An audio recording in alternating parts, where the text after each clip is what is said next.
Čo čaká pacienta po príchode na rehakliniku? Po príchode na rehakliniku Dudince sa pacient najskôr zaregistruje na recepcii a následne sa ubytuje. Potom príde do čakárne a nasleduje vyšetrenie u sestričky vstupné.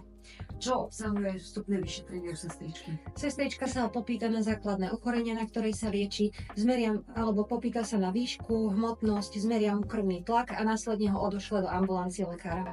V ambulancii lekára sa potom pacienta ja dôkladne a dôslednejšie popýtam na jeho anamnézu, teda na ochorenia, ktoré sa liečil, aj tie, ktoré prekonal v minulosti. Taktiež sú dôležité operácie, ktoré prekonal, úrazy, či po tých operáciách alebo úrazoch bolo nutné používať osteosyntetický materiál, čiže či má ten pacient kovový materiál v tele. Preto, lebo na uvedenú aplikačnú zónu sa už potom nemôže dávať procedúra, ktorá lokálne prehrieva a zároveň sú kontraindikované procedúry, ktoré obsahujú elektroliečbu, pretože kov je samozrejme elektrický vodič a pacienta by to mohlo popáliť. Veľmi dôležitá je informácia o tom, či prekonal nádorové ochorenia, pretože vtedy sme limitovaní nejakými procedúrami a samozrejme, či nemá prítomný kardiostimulátor, teda strojček na srdce. Prečo je dôležitá informácia o onkologických ochoreniach? Lebo v takomto prípade nemôžeme aplikovať magnet alebo vysokointenzívny laser. Je to z toho dôvodu, že obidve tieto procedúry podporujú a zrýchľujú rast a delenie buniek a preto u týchto pacientov by mohlo dôjsť ku recidíve ochorenia. V rozhovore sa vás potom budem pýtať na vaše ťažkosti, ktoré máte teraz. Či máte nejaké bolesti, ťažkosti, kde tie bolesti sú, akého sú charakteru, intenzity, či sú stále kontinuálne alebo prerušované, v ktorú časť dňa alebo v noci ich pociťujete, či niekde vyžarujú, propagujú sa, či je pocit trpnutia, mravenčenia, či už v rukách alebo nohách. Pri krčných chrbticiach môžu byť sprievodné bolesti hlavy alebo migrény. Vykonávajú sa u vás aj nejaké vyšetrenia? Samozrejme, v závislosti od toho, ktorá časť tela je bolestivá a aké sú príznaky, potom zameriavame cieľene klinické vyšetrenie. Čo následuje po vyšetrení? Po vyšetrení sa potom dohodneme spolu na procedúrach, ktoré vám budú aplikované. Je potrebné, aby si pacient niečo so sebou priniesol? Áno, veľmi dôležité, ak ide najmä na trakciu, je, aby si doniesol so sebou vyšetrenie od radiológa, to znamená správu z magnetickej rezonancie, čo možno najčerstvejšiu. Pretože táto správa nám umožní vidieť presne, čo sa v tej chrbtici nachádza. Ak sú tam napríklad nejaké premostujúce osteofity, je tam kovový materiál, teda tá chrbtica je zošrobovaná.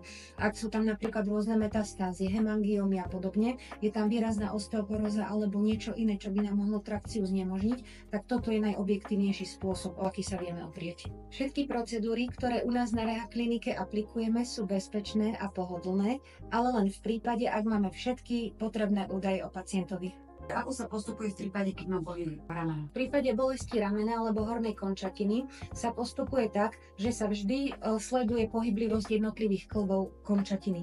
Keďže pletenec hornej končatiny zahŕňa súčasne lopatku, ramenný kĺb aj trapéz. Vykonávajú sa špeciálne pohyby aj na testovanie svalov rotátorovej manžety. To sú svaly, ktoré umožňujú pohyblivosť v ramennom kĺbe. Ďalej nasledujú rotácie, tie sa robia v abdukcii aj abdukcii, čiže keď je rameno pripažené alebo upažené. Pri pohybe sledujeme, či je ten pohyb plynulý a zároveň, či má pacient pri ňom nejaké ťažkosti. Veľmi dôležité v tomto prípade je, že sledujeme aj to, či tým ramenom hýbe v ramennom kĺbe alebo sa snaží pohyb kompenzovať napríklad trapézom.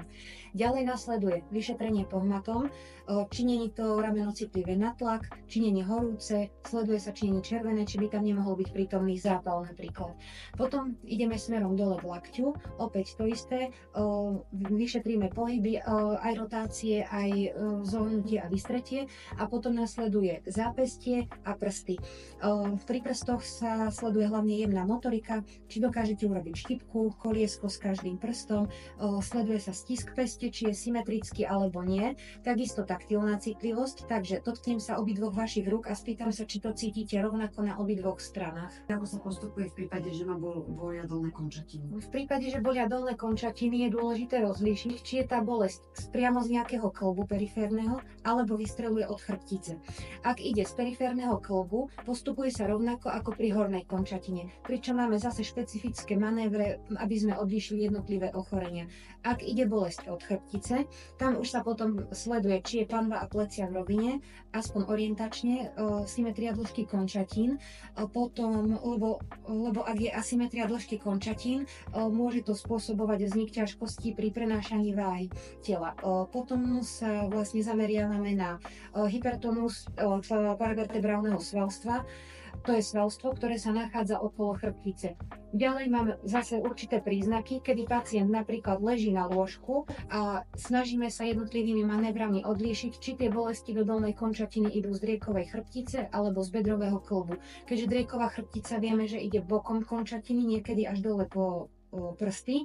Za to bedrový kĺb, bolesti z bedrového kĺbu sa propagujú cez slabinu vnútrom stehna. Preto sú tieto dve príčiny často problémom diferenciálnej diagnostiky. A zároveň už od príchodu pacienta, čiže od jeho vstupu do ambulancie, si všímam, aké pohyby vykonáva, aký má stereotyp chôdze, ako napríklad zavrie dvere, akým spôsobom si sadne a podobne.